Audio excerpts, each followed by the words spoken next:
So, Karsten, why don't you get your first set of slides up? Yeah, and we have just hit the top of the hour.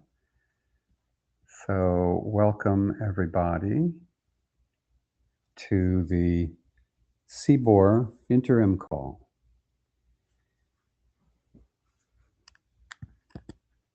Karsten, go ahead and take it away. Let's get started. Okay, thank you. We have very little time this meeting because we are trying to look at 3 drafts, the 3 green drafts, except the EREF thing, which is just stuck in the queue. So I'm not going to do my usual introductions, and we do have to do a little bit of agenda bashing though. So if people think we should do anything else except CDE pact and EDN literals, now would be a good time to speak up. Okay, that doesn't seem to be the case. Okay, so let's talk about CDE. So we have had pretty much activity at the end of previous year and the start of this year, which at some point led to CDE version 08, which went into a working group last call. And that last call has completed according to time. So the chairs haven't called completion of that yet. And there were lots of comments, but actually not so much about the actual normative meat of the draft, but about the appendices. And those, when I addressed those comments, those were reordered. We have a new appendix that allows us to mention quickly that there is something like an information model and a data model and a serialization. So I think that's good. Thank you, Lawrence. Lawrence also provided some text that I turned into a set of asides and some main text in the Appendix B. And we also have a new Appendix D. Anders has written a draft that I think right now is called Core CBOR. I don't know, I haven't looked recently. And that has a few useful encoding examples, and I thought there's nothing wrong with those, except that the text wasn't always quite right. So I tested those and put them in as Appendix D. So that was submitted, the DASH09, having all that was submitted on Monday. And there was one more comment coming up that we still had this word profile, which creates some complications sometimes. And I submitted a -10, which has a few edits to entirely get rid of the word profile. So that's where we are. We probably should be looking at the open GitHub issues. There are 4 GitHub issues on this document. The repository is a little bit weird because it has 2 documents in it. So some of the issues are for the other document, which is not a priority right now. So we should do that in a minute. But maybe before I go there, I should quickly point out what the abstract now says. The abstract hasn't changed much, but it has changed a little bit. So it reminds us that the CBOR standard already defines something for deterministically encoded CBOR, but leaves a few things to the applications. And application is another word which is difficult, like profile, but we probably cannot avoid application at the moment unless we find a better term. Anyway, so people actually wrote into documents of other SDOs that CBOR doesn't have a deterministic encoding solution. And that's unfortunately technically true, because we just provide some requirements for that, and applications are supposed to pick up what they want and what they need. It became obvious that we had to have a document that really nails this down and also makes it easier to do generic encoders. And so this is this document. So we have a single shared common deterministic encoding that can do the vast majority of applications. The abstract also mentions that we're doing a little bit of work on terminology, not by listing all the terminology, but by giving one name that probably stands out, which is basic serialization, which seems to be the new preferred, but preferred is defined in 8949, so we're not going to change that. That's also a useful category, even if we have the other one, basic serialization. And basic serialization is preferred without indefinite. So we can say this very quickly, but we need a whole paragraph or so to define the term in the document. So this also indicates that this document is not entirely just about deterministic encoding, but it's also about requirement that some people have to reduce the variability, which can be addressed by simply using deterministic encoding, but which also can be addressed by a less expensive constraint, which is the basic serialization constraint. So that's where we are. And we have had a lot of discussion on the mailing list on whether we should have maybe a different document or maybe keep some of this secret and not write about it, or start another document or whatever. That's something that certainly could be done, but I'm not very interested in this because it would just be a waste of time. So let's go back to the 4 issues that are open. The latest issue, the number 29, was the one about the word profile. And I think I have addressed that in -10. There also was an older issue, number 22, about the ALDR text, which wasn't really that great at the time when Lawrence made this comment in November. And I think all those considerations, including the text he supplied, is now covered since -09. So there are 2 more issues that are a little bit harder to act on. There is 26, which is titled Add Concrete ALDR Recommendations, but if you then look into the text of the issue, it really talks about removing some information. So I wasn't quite sure why we should be removing that information. That text is actually a very good example of what's going on when you build a whole application stack. And finally, we have number 25, which says we are not writing this document because we have the threat of the ecosystem forking. And unfortunately, we are writing this document because we have the threat of the ecosystem forking. So I don't think we actually can do number 25 without essentially suppressing information. So that's where we are. 29 and 22, I think, are addressed. 26 and 25 are, from my point of view, one fixes. But of course, we can work on these issues to be sure we really should be closing them. So since Lawrence opened all these four issues, Lawrence was very active on this document. Thank you for that. Maybe, Lawrence, you want to say something now?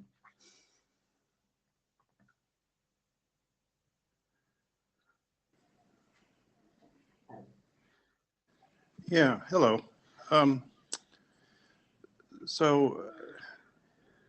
I've been working through this document, and I spend quite a bit of time on it every day. I really am not done working through it. So I've filed issues and comments as I can make them in a clear, articulate, thoughtful way. Takes a lot of time to do that.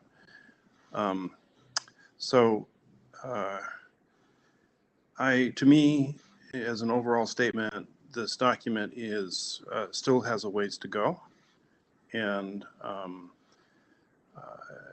I'd like to keep working the issues here through the mailing list and through GitHub. That's sort of my top level comment.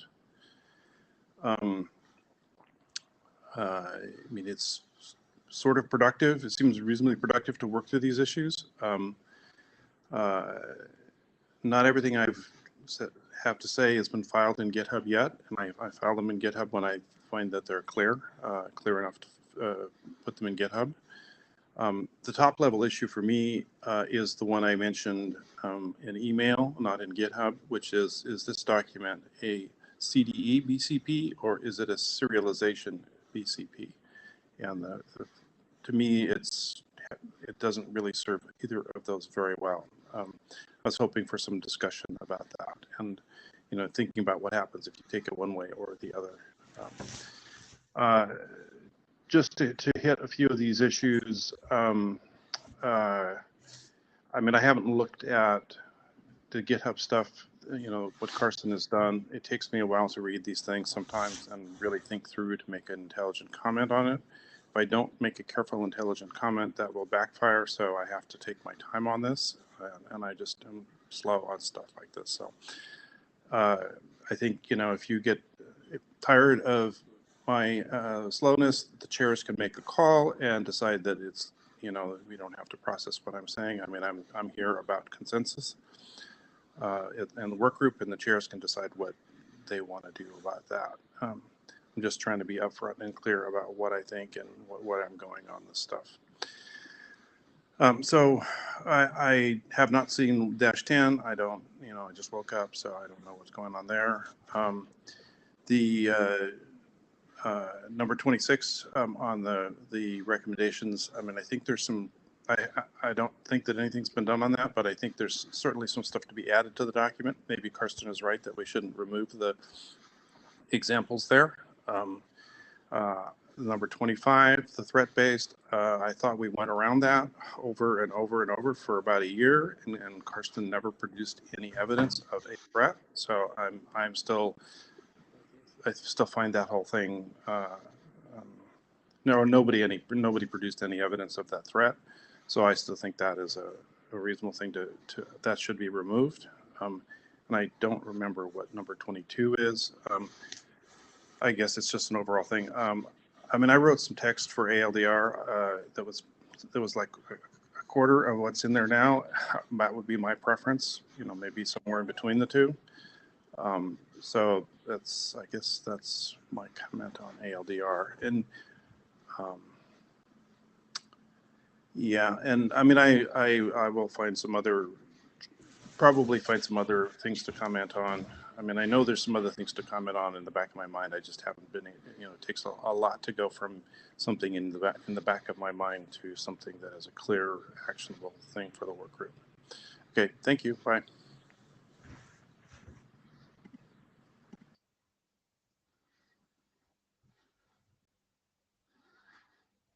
Okay, I wanted to give some time if somebody else wants to comment on that.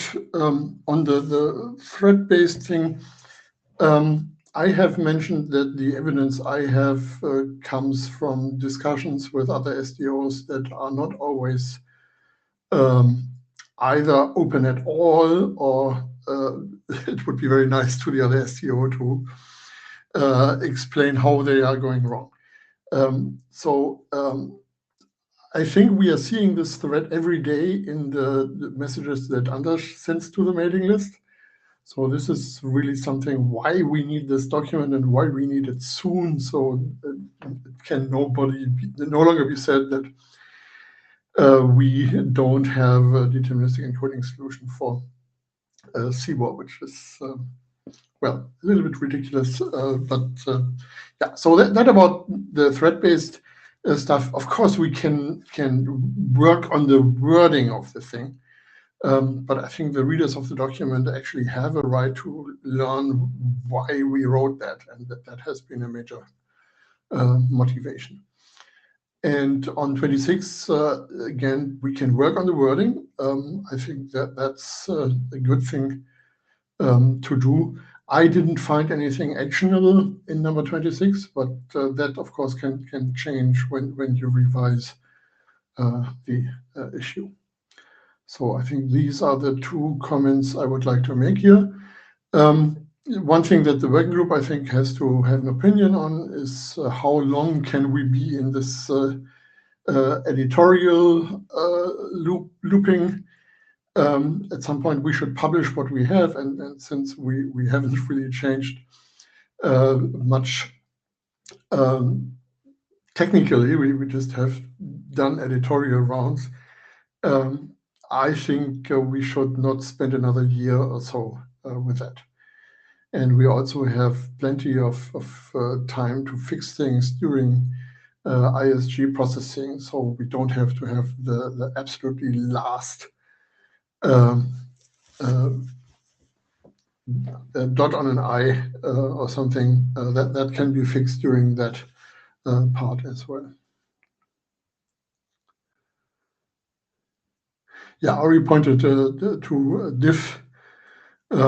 This was essentially deleting the word profile and a few things that came from that. Lawrence, you're next.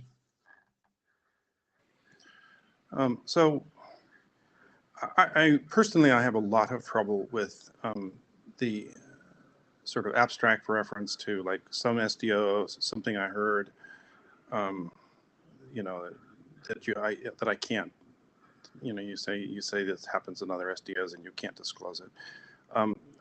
I find that not a very compelling argument for me, especially because some of the dialogue back and forth on it was not very productive for me. Yeah, yes, Anders also proposed like CBOR or something like that, but with all due respect to Anders, I mean, he hasn't really produced anything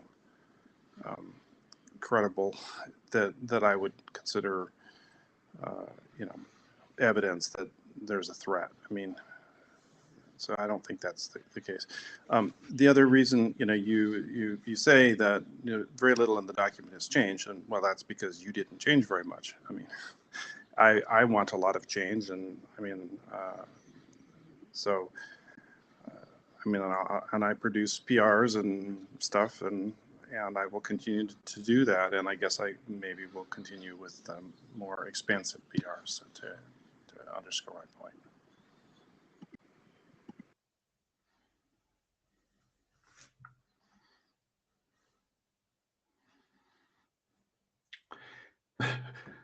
I'm trying to get rid of the top of the queue that used to work by leaving it and joining it again, but somehow it puts me up at the top again. That's weird. Okay, I can kick you out, and I can kick Lawrence out.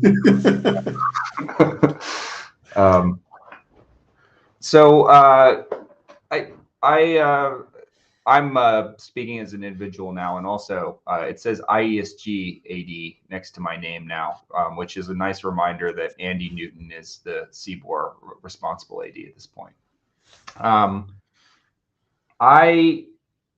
I find a lot of the argument around, you know, this is something that, you know, is the clarity that we have for CBOR around this topic is not great in the proposed standards. And I think that we are really trying to patch that lack of clarity, and doing it in BCP with the amount of informative text that we have in the appendix feels to me like maybe the reason that this is taking so much time is just the way in which we've gone about trying to patch the clarity. So to me, like, it sounds like we have this pretty clear basic, preferred, and deterministic sort of framing around the kinds of serializations that we'd like for CBOR.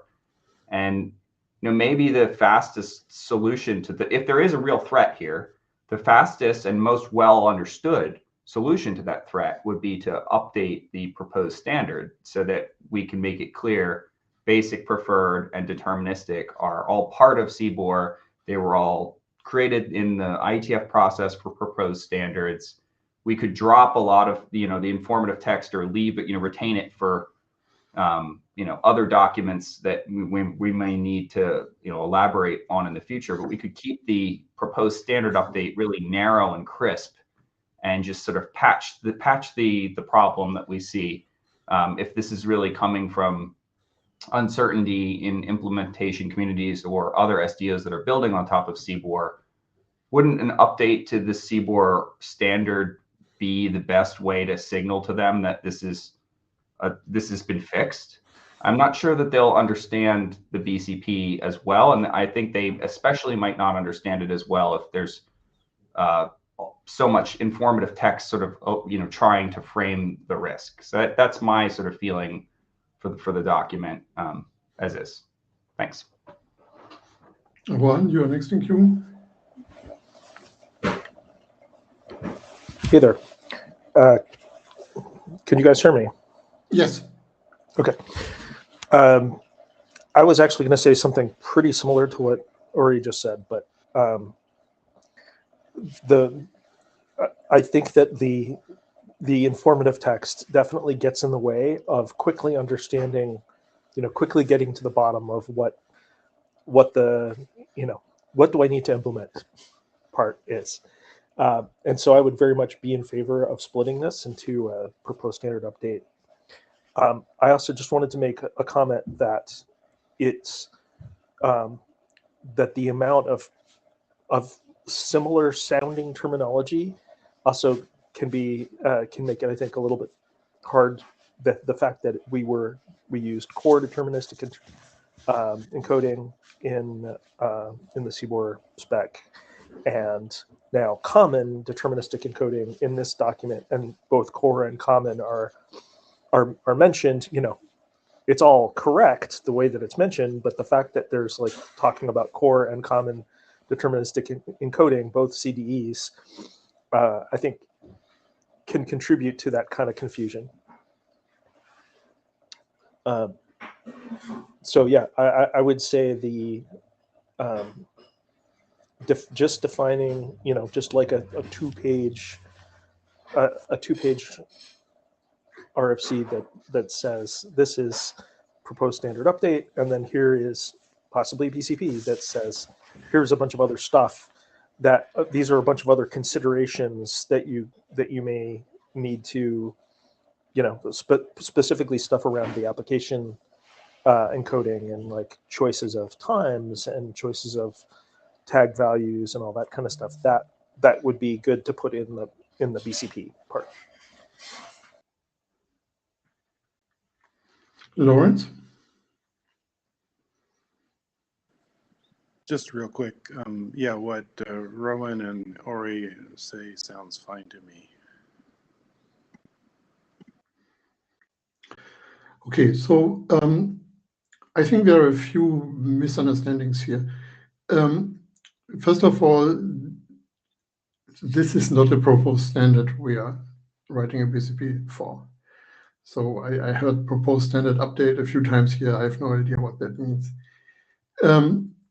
The common deterministic encoding requirements from 8949 are not going away. They are being referenced from other documents.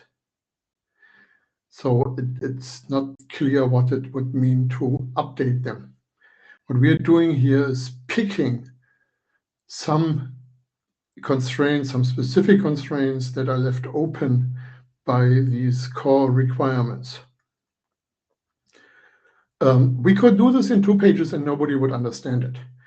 That's certainly something that we could do, to have something published quickly. But I think it's actually better to provide some information on how this is supposed to work. So several times during the development of this document, I heard really big aha effects from people who actually did sit down and read the document. Now, Ori, there is no problem in 8949. It's just that the world around us has changed and is asking for picking a single set of constraints. So this is essentially like saying TCP is updating IP because it finally defines the header that you use on top of IP. That's not what's going on here. It's just that this document is defining something that is being used with 8949.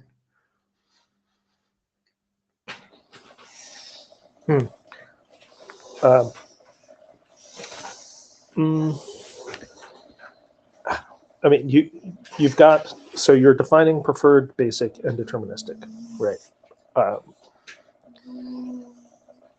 So the fact that deterministic is already, so deterministic is defined in 8949, but like, I think what having, the proposal of a proposed standard, which is an update to 8949, is to say, when you do this, that's called preferred. And when you do this, that's called basic. And when you do this, that's called deterministic. I think that there's a lot of value in that. And I don't think that takes away from having a BCP that explains why you might, in your particular application, make this particular choice or that particular choice of encoding. Does that make sense to you, Karsten? Well, there is a problem here. First of all, 8949 defines preferred. So that's done. And what we are doing with basic is just adding one more constraint that has turned out in the meantime to be something that people sometimes want to add. So it's good to have another term for that. So that's not new work. It's just a name for a thing people have been doing since 2013. Yeah. Deterministic is not the name of the thing that we're doing here. Deterministic is a property, a mathematical property that we could actually fulfill in many ways. But we have a common deterministic encoding now. And this is what this document is trying to do. So you have a table with constraints. And yes. So what name shall we use for the set of constraints that has a common map order? Common deterministic encoding. Okay, so the problem is the way this is presented, these names are not used in a way that people are going to easily understand which one of, because of the way that they were introduced in 8949 and even the way that they're presented in this document. Because we have, like basically just being able to say, okay, we're going to update 8949 to say there are these three types that we are defining here, some of which have already been described in other places, but we're going to give them names right here, right now. And you're going to be able to refer to those names, and it's going to be super clear what that means. That's all.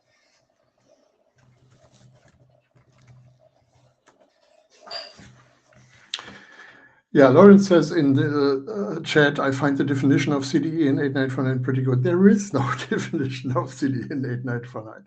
So yeah, we do have confusion. That's definitely right.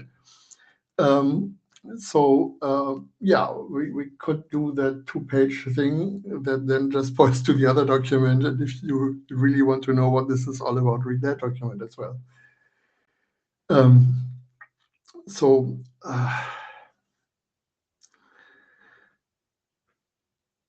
I would actually like to have something that's actionable, but that also is not based on wrong assumptions like there is a CDE in 8949.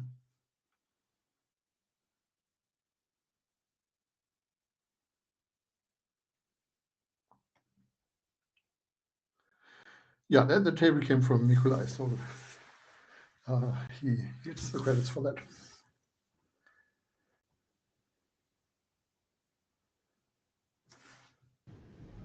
So, Karsten, maybe it'd be helpful to just sort of unpack section 4.2.1 of 8949 like a little bit. Like, to me, this reads as sort of normative definition of core deterministic encoding requirements, which I think most people, when they read that, they're going to assume that this is a normative definition for CDE in 8949. Like, especially people without a great deal of IETF lore and knowledge, they're very likely to confuse these things. So if we know that confusion will exist regardless of where we define CDE, isn't it better to tackle that potential confusion directly by making an update to keep the confusion kind of contained to the one document that's already sort of had it?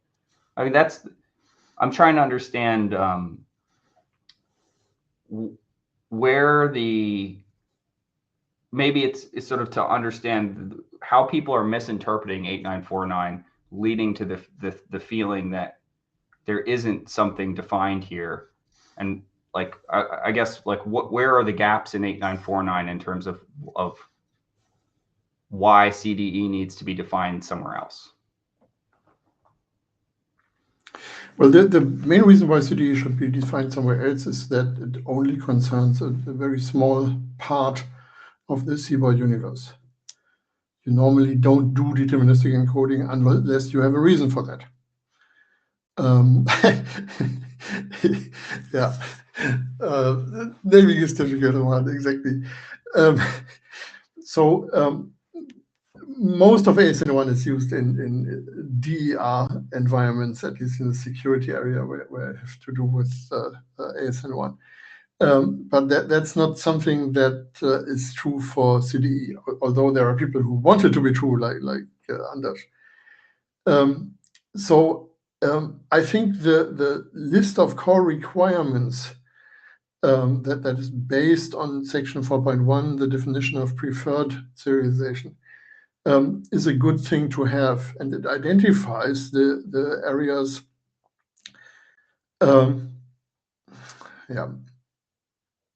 It identifies the areas where we have had less clarity because we just hadn't advanced to the point in 2020 when 8949 was done.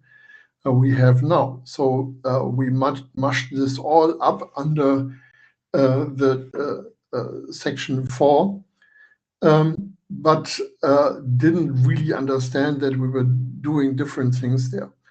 And I think the main contribution of the CDE work is to understand which is really part of the serialization decisions and which is really part of the application decisions, how to handle data.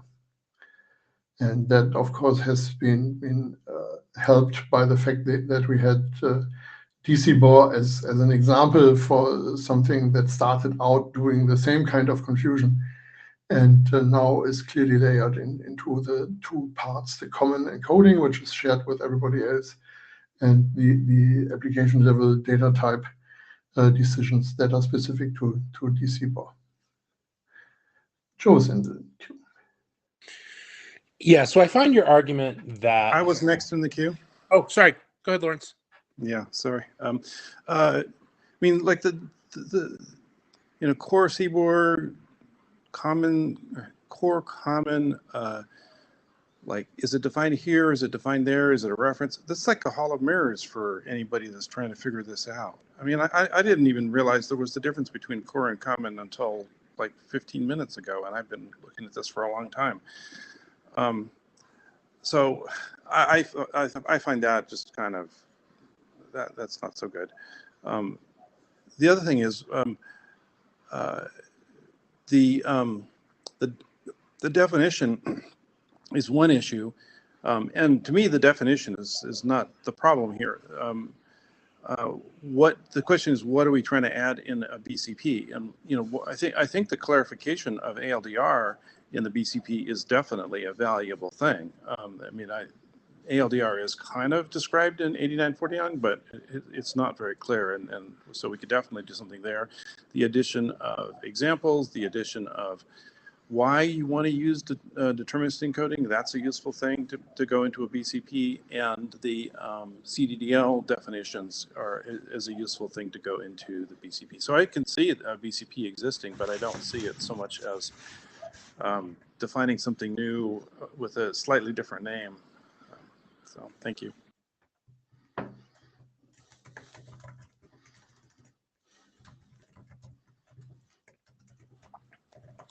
My turn now? I'm going to take that as a yes. Yes, Joe.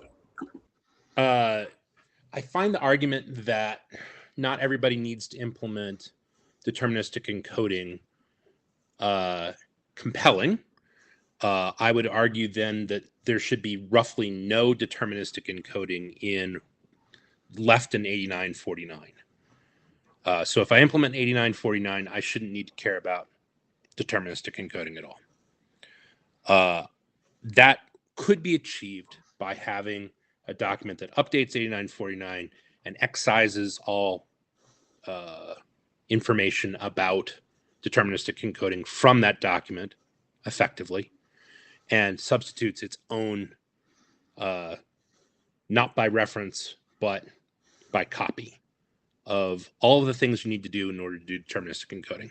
That would need to be standards track in order to do that.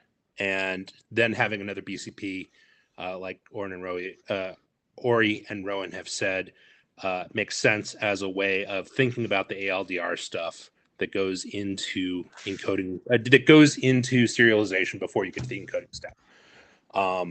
So I think your argument may be valid, but I think it may lead to a different conclusion than you intended.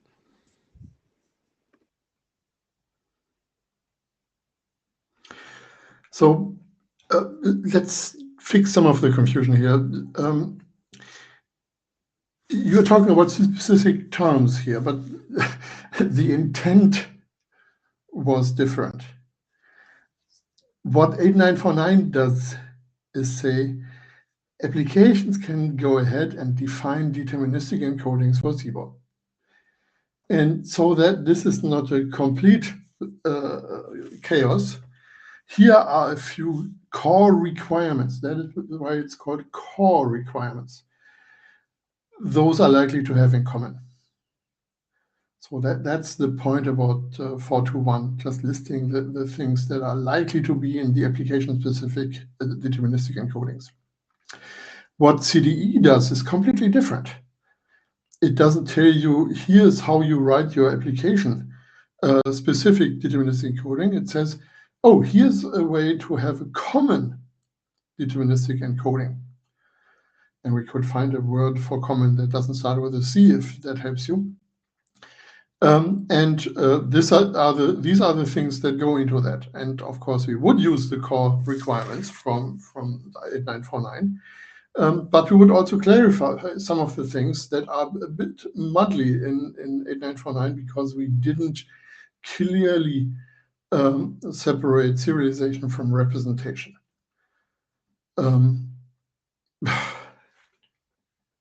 No, it's not optional. It's not optional, it's stupid.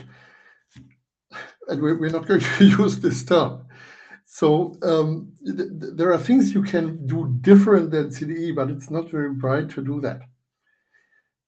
That's the thing we have learned in the last 5 years of discussion. Thanks, Mike.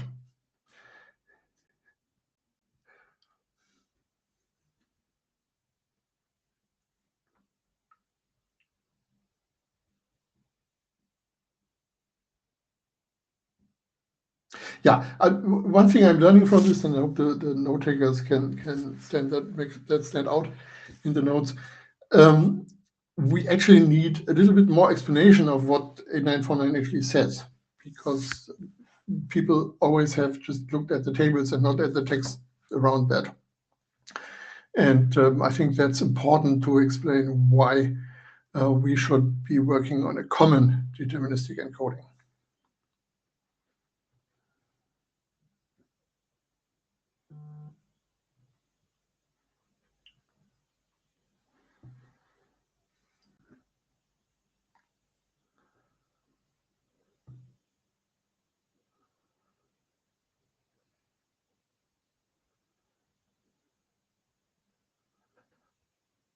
Okay, I hope I have made myself clear why I think that CD is additive to 8949 and not an update to 8949, because none of the information in 8949 is in any way invalidated.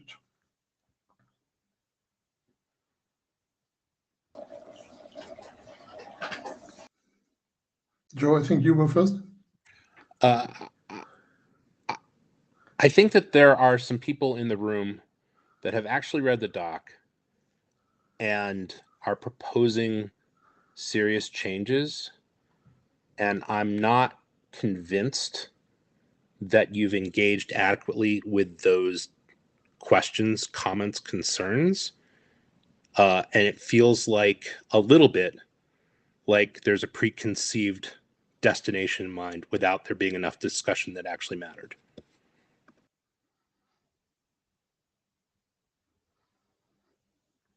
What?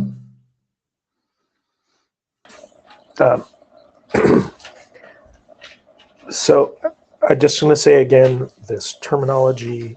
So yes, there is a section in 8949, and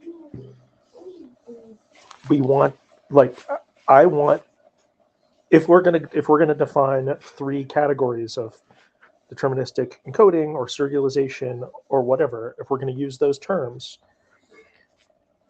then I want to say this is replacement text to 8949.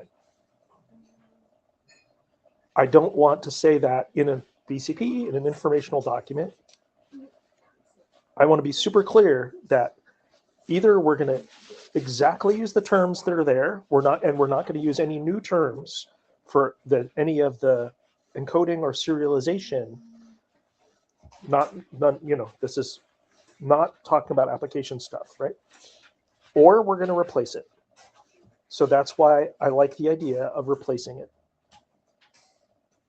of updating that text, because there are terms that are new, there are terms that have been changed. That's why I want it to be replaced and updated. Okay, what terms have changed? Well, going from core to common for one thing, right? But these are 2 different things. What do you mean 2 different things? It's not a new term for an old thing or an old term for a new thing. There's a section, as I pointed out in the chat, there is a table. There's a table 1 that was in the CBOR CDE draft. Okay, and then there is what's in RFC 8949 in section 4.4.2. Okay, and there are core deterministic encoding requirements, and by giving them a different name, by calling them common deterministic encoding requirements, or common deterministic encoding, or whatever. I mean, the terminology is changing from what is in RFC 8949 to what's in the draft, the CD draft. Yeah, the reason is that what we are doing is changing. We are no longer just giving some core requirements for application developers. So what I'm saying is, so because you're changing something that's in a proposed standard, I want the things that have changed in the proposed standard to be updated in the proposed standard. I think that's reasonable. Now, all the application stuff, all of the justification, the informational stuff, that's totally fine to continue life in this other document. Good stuff. No objections, no problems. Think it's a good idea. But that doesn't change that we've got stuff that's in a proposed standard document that we want changed. Now, do you understand what I'm saying? You don't have to agree with me, but do you understand where I'm coming from? I'm having a hard time understanding what you are saying and mapping this to the situation we have. So maybe we have to continue this on the mailing list because Barry is pointing to the time, I think. Well, I was partly pointing at the time and partly making a substantive comment. So first, a question to Rowan. Would it suffice? I gather from what you say that it would not satisfy you to say that this document updates the standard and have the terminology update in there. Is that correct? Can you repeat the question? From what Rowan says, I gather it would not satisfy him if we just had this document, the BCP, update the standard and specify that this terminology section is what updates the standard. So the way that it's currently written, I would not, because it doesn't say, you know, this particular paragraph or this particular section. Understood. We're completely replacing. I'm not saying that as it's written now. I'm saying if we wrote it, if we changed how it's written a little bit to make it clear that this section updates the terminology in 8949, would that be okay? So I don't personally have a process objection to it, but I do think that it feels a little bit weird that you have something that you're saying is a BCP that is updating normative language in a standard. Well, we do, and I think other people are going to have that issue. Right. We do consider BCPs to have the status of standards, so you know it could be argued that that's okay. I'm trying to look at a way where we don't have to do a BIS on 8949 to make that happen. That's where I was going with this. I don't think that you need to have a full BIS. I think you could just have a single short document that updates. That's my understanding of Ori's proposal was a single short document that just changes that, changes section 4.2 of 8949. Got it. Okay. The other thing that I wanted to say as chair is that going back to Joe's comment, it does strike me often that this winds up coming down to a you have to convince Karsten thing, which is not quite the same as what do we have rough consensus on and that sort of thing. So let's be very careful that it doesn't wind up being the convince Karsten working group. It's I understand, we have it's Karsten is the editor. He's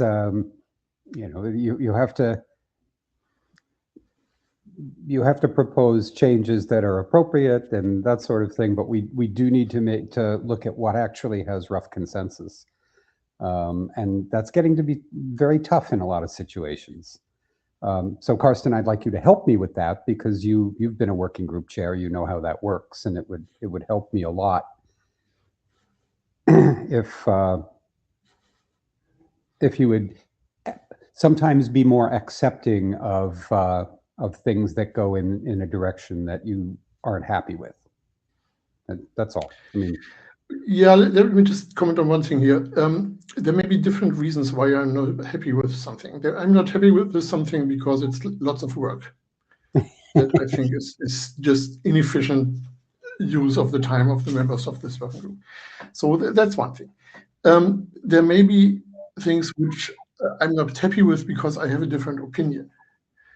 And I certainly try to not do that. And then there are some things where we have a fact which you are not considering, and that makes me unhappy. So as they say, you're entitled to your own opinions, but you're not entitled to your own facts. So when something is just based on some incorrect recollection of what the documents say or something, then I'm always going to give a little bit of pushback on that. Understood. I'm in no way suggesting you should not push back. That's not where I was going with that. Anyway, let's not spend too much time on that. We only have 10 more minutes on the call, so let's use the next 10 minutes in the way that you think is the most productive for the remaining items on the agenda. yeah, I think we have a very good way forward here, because we do have the GitHub issues that we have underused in the past, and we really should try to capture those issues that people have in the GitHub repository, not to avoid having discussions on the main mailing list, but just to make sure we really have them crisply and actionably somewhere. So that would be the next step for me. I would like to have a time box on this.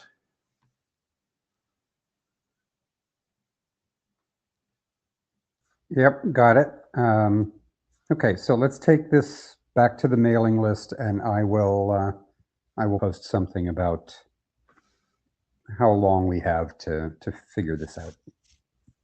Good, at least capturing the issues. I mean, maybe there are some issues that require a little bit more discussion, but I think we need some time box. We just had a working group last call, and we should try to stay in the frame of working on the comments that have been received.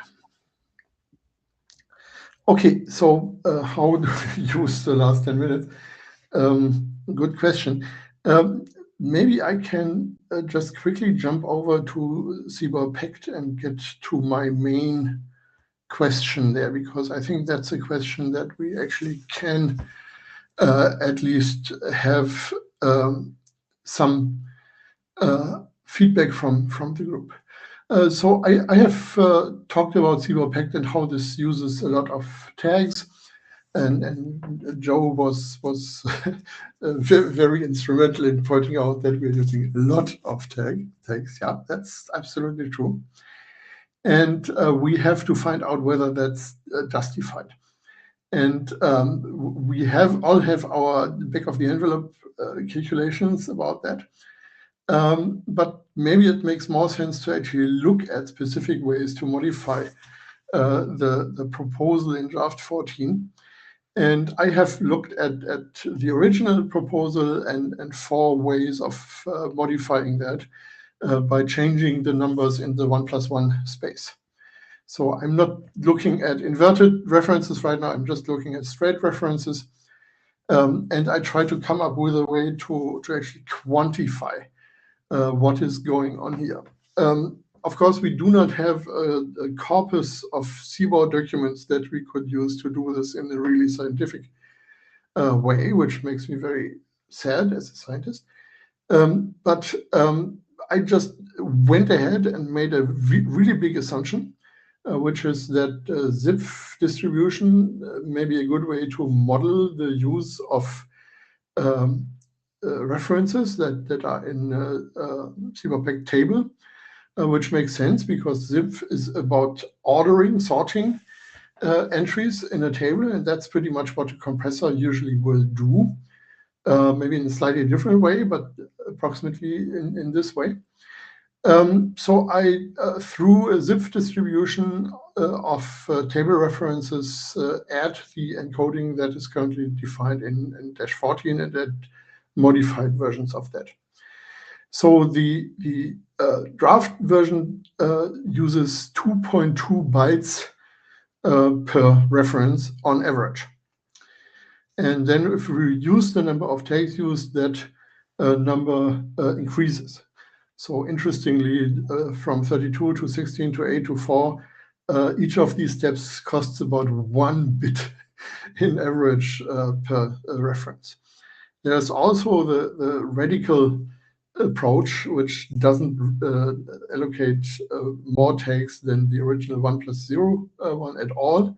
And that goes a little further. So it goes to 8.4 bits, or a little bit more than a byte for this particular experiment. So I have another experiment where it was 1.22. Yeah, so Joe asks exactly the right question in the chat. Is that even something we care about? So is the size of the packed representation an important thing? And of course, the answer is it is important, but maybe not that important. So we may feel very well with something that wastes a number of bits on average. And I think that's something that I'd like to hear input from the working group on. Michael. Hi, Kirsten.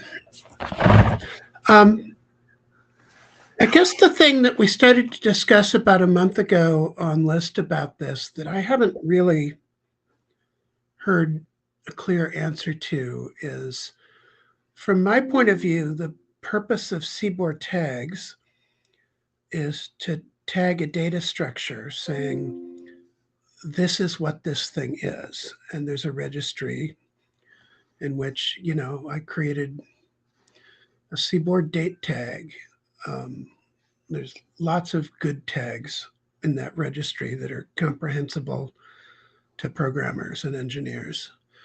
In my view, the purpose of the tags is not to be another mechanism to communicate data.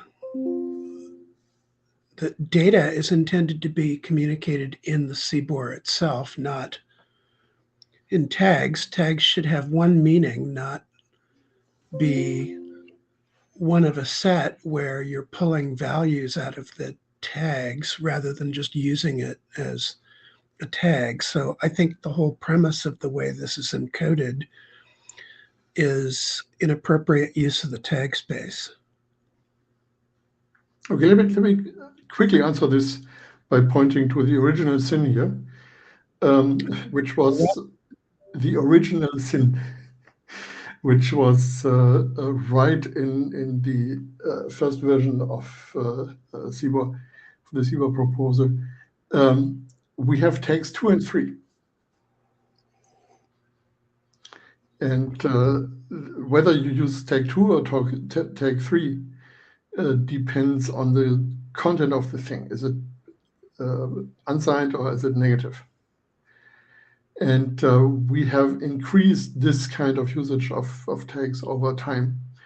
So I think going in now and say, the last 12 years have been a bit inappropriate. Let's go back to a pristine and pure way of using tags. That's a bit late, I think. Okay, but we want to hear other. I don't find your. I'm sorry, I don't find your response to address my point. The fact that there's 2 different tags which describe the contents of a data structure, both of those usages are appropriate. Encoding numbers into large groups of tags is completely different than that, and I view as being inappropriate. Well, if we only had 2 tags, it would be fine, and if we have 4, it's not fine, or do we have to have 8 before it's not fine? Or we are not encoding numbers. We are pointing to places in the compression table that comes with that. Sure, that's a number. It's a reference to the compression table. I've done work in compression. I understand substitutional compression. But what you're encoding in the tag is a number, which is an offset into the compression table. That's not an appropriate use of a tag because it doesn't describe what the data structure is. It's encoding a number. Yes. So can you maybe explain what the downside of this is? You say it's not appropriate, but that's not something I actually can decode as an engineer. Sure, I'll try again. Data should be carried in the CBOR body. Why? So that there's a clear architectural separation between what is a tag and what is data. Yes, but we have done this for 12 years and haven't found any negative consequence for that. you cited an example where there's two values. That doesn't trigger the same kind of behavior that, or the same kind of encoding of values in the tag. That's encoding a data type in the tag, which is what they're for. They're not for encoding values. They're for encoding data types. Okay. I'd really like to know why Joel thinks that we haven't had it on site for doing that for the last 12 years. I How don't have know. we been doing that? You haven't said that. Give me an example that's of cardinality greater than 2. I sent a message to the mailing list a while ago. I have to dig that out. Yeah, But I read like it. six or seven cases. I'm trying to be constructive, well- but I'm not getting a response. Yeah, we're at the top of the hour. Let's see if we can quickly get the last two people in the queue before we end the call and then take this to the list. And I think the priority on the list should be to look at agendas going forward so we can try to get these discussions wrapped up. And Vadim appears to be the only other person in the queue now. So Vadim, go ahead. Well, my slides are on alternative approach to CBOR Pact, so it can be long discussion. So maybe we just postpone the discussion to the next interim. Yes, I think that's what we have to do. Sorry about that. So next. Okay. Or you want me to show these slides now? No, we're out of time, so we have to end the call at this point and have discussion on the list of anything that we can, and we'll just put this stuff back on the agenda next 2 weeks from now. Okay, let's do it 2 weeks later. Okay. So thanks everybody for coming. I'm sorry we ran out of time, but we needed to have that discussion about CDE and we need to continue it on the list. So let's go ahead and do that. And we'll see you all in 2 weeks.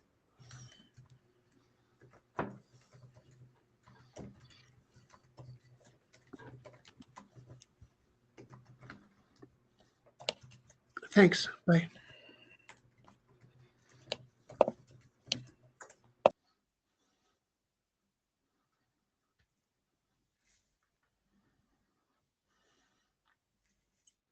Goodbye, everyone.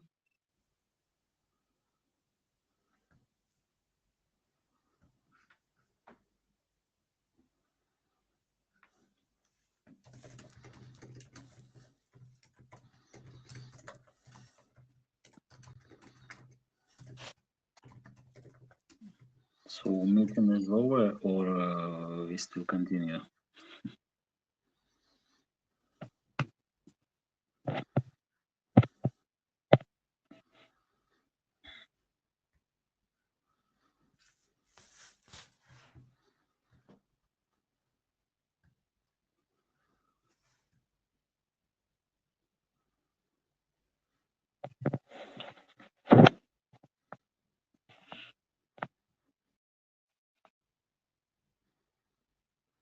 Oh, well,